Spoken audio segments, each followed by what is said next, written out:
My name is Gareth Gilkison. I'm a founding member of the band Red Collective. We've spent the last 15 years travelling the world leading worship wherever we go. Along the way, I came to realise that worship and justice are intricately connected. Human trafficking is the second largest criminal enterprise in the world. There are more people in modern slavery being trafficked today than there ever have been before. It's around 50 million. Suddenly walking through brick factories, meeting families, men, women and children trapped in bonded labour was yet again a moment of just knowing we have to do something. God, what do you want to do in order to bring your justice into this situation? Although we all tend to know that slavery is outlawed across the world today, it would surprise nobody to know that it still exists in the shadows. What you might be surprised by, though, is the scale, impact and worldwide effects that modern-day slavery is still having. Girls about my age, they suffered a lot. Every human being is created in the image of God and deserves to be treated with respect, with care, with kindness. जब छोटी थी ना उस देर से लेके अब तक भी होती है दर्द and especially those who are most vulnerable in our world.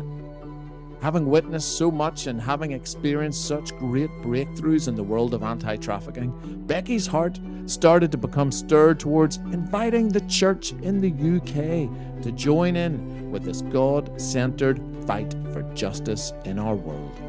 You know, God tells us in the Bible to speak for the poor, to speak out about injustice, but not just to talk about things, but to actually do things.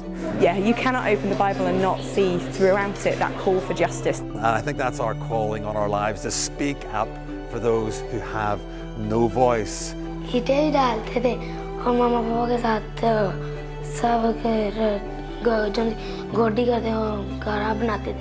human life can be sold over and over and over. A child's life can be used for domestic servitude, for forced labour, for sexual exploitation. और हर रोज कितनी मिट्टी बनाते थे और कितनी ईंटें बनाते थे? 1500-1200. Okay. Modern-day slavery isn't merely a remaining remnant of a bygone tradition, only found in environments far, far away. But the evidence of slavery is actually all around us. It's in the clothes we wear, the tea we drink, and the buildings we occupy. If we're preaching a message of freedom and so on, it's vitally important we don't just preach and teach and do church stuff, but actually we empower people to go into the world, and I think we can make a difference. I feel that everybody deserves a chance to live their life free from slavery, free from harm. You know, reaching out to one person makes such a difference in our society, so it is very important for the church to really come out and support justice, which God also wants for us to do as well. Sometimes saying yes to God is going to cost you something, but not saying yes to God will cost you far more in the light of eternity. God's plan of salvation begins with him releasing people from slavery. I think it's important that Christians can get involved because we can make a difference. When we hear about captivity for slavery, when we hear about people who are in bondage, our job is to go and release them. As followers of Jesus, we're called to try and do what we can to stand up for justice and for those who can't stand up for themselves. I just think it's really important that we stand with people who are doing this kind of work. You know, they need people to come alongside them and partner with.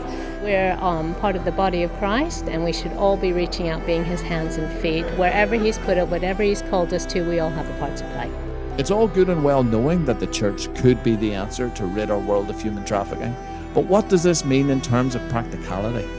In all honesty, I don't know the full answer, but I do know that one of the greatest strengths of the church today is the thriving diversity and unity that we carry, and that when we truly function as his body, we become so much greater than the strength of our own individual parts. It's our job as a church to get involved in every area of society where there are injustices. Together we must strive for the flourishing and freedom of all God's people.